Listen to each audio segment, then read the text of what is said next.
Colours ಕನ್ನಡದಲ್ಲಿ ಪ್ರಸಾರವಾಗುತ್ತಿರುವ ಭಾಗ್ಯಲಕ್ಷ್ಮಿ ಧಾರಾವಾಹಿ ದಿನದಿಂದ ದಿನಕ್ಕೆ ರೋಚಕತೆ ಸೃಷ್ಟಿಸ್ತಾ ಇದೆ.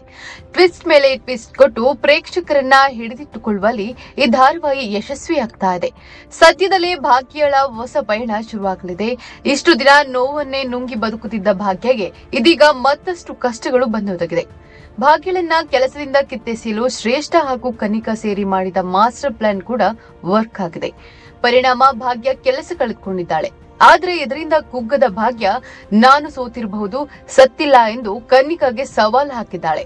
ಕನ್ನಿಕಾ ಜೊತೆ ಸೇರಿಕೊಂಡು ಭಾಗ್ಯಳನ್ನ ಕೆಲಸದಿಂದ ತೆಗೆಸುವ ಪ್ಲಾನ್ ಶ್ರೇಷ್ಠ ಮಾಡಿದ್ಲು. ಅದರಂತೆ ಹೋಟೆಲ್ ಮ್ಯಾನೇಜರ್ ಜೊತೆ ಪ್ಲಾನ್ ಮಾಡಿದ ಕನ್ನಿಕಾ ಭಾಗ್ಯಳನ್ನ ಕೆಲಸದಿಂದ ತೆಗೆಯುವಲ್ಲಿ ಯಶಸ್ವಿಯಾಗಿದ್ದಾಳೆ. ಹೋಟೆಲ್ಗೆ ಬಂದ ವಿಐಪಿ ಅತಿಥಿಗೆ ಆರೋಗ್ಯ ಸಮಸ್ಯೆ ಪ್ರಹಸನ ಸೃಷ್ಟಿಸಿ ಭಾಗ್ಯ ಕೆಲಸ ಕಳೆದುಕೊಳ್ಳುವಂತೆ ಮಾಡಿದ್ದಾಳೆ ಕನ್ನಿಕಾ. ನಾನು ಕೆಲಸ ಬಿಡುವುದಿಲ್ಲ, ತನಿಖೆಯಾಗಲಿ, ಎಲ್ಲ ತನಿಖೆ ಮಾಧ್ಯಮದ ಮುಂದೆಯಾಗಲಿ ಎಂದು ಭಾಗ್ಯ ಹೇಳಿದಾಗ, ನೀನು ಕೆಲಸ ಬಿಡದಿದ್ರೆ ನಿನ್ನ ಅಸಿಸ್ಟೆಂಟ್ಗಳನ್ನೆಲ್ಲ ಕೆಲಸದಿಂದ ನಾನು ಕಿತ್ತೆಸುತ್ತೇನೆ ಎಂದು ಕನ್ನಿಕಾ ಹೆದರಿಸಿದ್ದಾಳೆ. ಆಗ ಬೇರೆ ದಾರಿ ಇಲ್ಲದೆ ಭಾಗ್ಯ ರಿಸೈನ್ ಮಾಡಬೇಕಾಗಿ ಬರುತ್ತೆ. ಮಾಧ್ಯಮದವರಲ್ಲಿ ಇದು ನನ್ನದೇ ತಪ್ಪು, ಆಗಿರುವ ತಪ್ಪಿಗೆ ಕ್ಷಮೆ ಕೋರಿ ಕೆಲಸ ರಾಜೀನಾಮೆ ಸಲ್ಲಿಸ್ತಾ ಇದ್ದೀನಿ ಎಂದು ಹೇಳ್ತಾಳೆ. ರಾಜೀನಾಮೆ ಪತ್ರ ಬರೆದು ಅದಕ್ಕೆ ಸಹಿ ಮಾಡಿ ಕನ್ನಿಕಾಗೆ ನೀಡ್ತಾಳೆ. ನೋಡು ಕನ್ನಿಕಾ, ನನ್ನನ್ನೇನೋ ಬ್ಲಾಕ್ ಮೇಲ್ ಮಾಡಿ ಕೆಲಸದಿಂದ ತೆಗೆದಿದ್ದೀಯಾ, ಇವರುಗಳನ್ನ ಉಳಿಸಿಕೊಳ್ತೇನೆ ಅಂದಿದ್ದೀಯಾ, ಕೊಟ್ಟ ಮಾತಿಗೆ ತಕ್ಕ ಹಾಗೆ ನಡ್ಕೋ.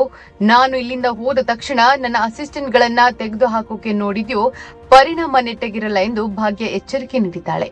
ಆಗ ಕನ್ನಿಕಾ, ಮಾಡಿದ್ರೆ ಏನ್ ಮಾಡ್ತೀಯಾ ಎಂದು ಕೇಳಿದ್ದಾಳೆ. ಆಗ ಮತ್ತಷ್ಟು ಕೋಪಗೊಂಡ ಭಾಗ್ಯ, ಇದನ್ನೇ ಬೇಡ ಅನ್ನೋದು. ಒಂದು ಸಲ ನಿನ್ನ ಮರ್ಯಾದೆಯನ್ನ ಊರವರ ಮುಂದೆ ಹರಾಜು ಹಾಕಿದವಳಿಗೆ ಇನ್ನೊಂದು ಸಲ ಅದೇ ಕೆಲಸ ಮಾಡೋದು ಕಷ್ಟದ ವಿಷಯ ಏನಲ್ಲ.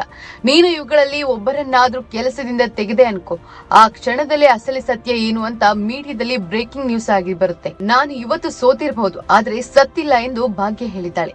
ಸದ್ಯ ಭಾಗ್ಯ ಕೆಲಸ ಕಳೆದುಕೊಂಡ ವಿಚಾರ ಮೀಡಿಯಾದಲ್ಲಿ ಬಂದ ಕಾರಣ ಎಲ್ಲರಿಗೂ ಗೊತ್ತಾಗಿದೆ. ಶ್ರೇಷ್ಠ ತಾಂಡವಿದನ್ನ ಕಂಡು ಖುಷಿಯಲ್ಲಿ ತೇಲಾಡ್ತಾ ಇದ್ದಾರೆ. ಅತ್ತ ಭಾಗ್ಯ ತಪ್ಪು ಮಾಡಿರಲು ಸಾಧ್ಯವೇ ಇಲ್ಲ ಎಂದು ಕುಸುಮ ಮತ್ತು ಧರ್ಮರಾಜ್ ತಮಗೆ ತಾವೇ ಸಮಾಧಾನ ಮಾಡ್ತಾ ಇದ್ದಾರೆ. ಇದರ ಮಧ್ಯೆ ಭಾಗ್ಯ ಈ ಪರಿಸ್ಥಿತಿಯನ್ನು ಹೇಗೆ ನಿಭಾಯಿಸ್ತಾಳೆ ಎಂಬುದು ನೋಡ್ಬೇಕಿದೆ.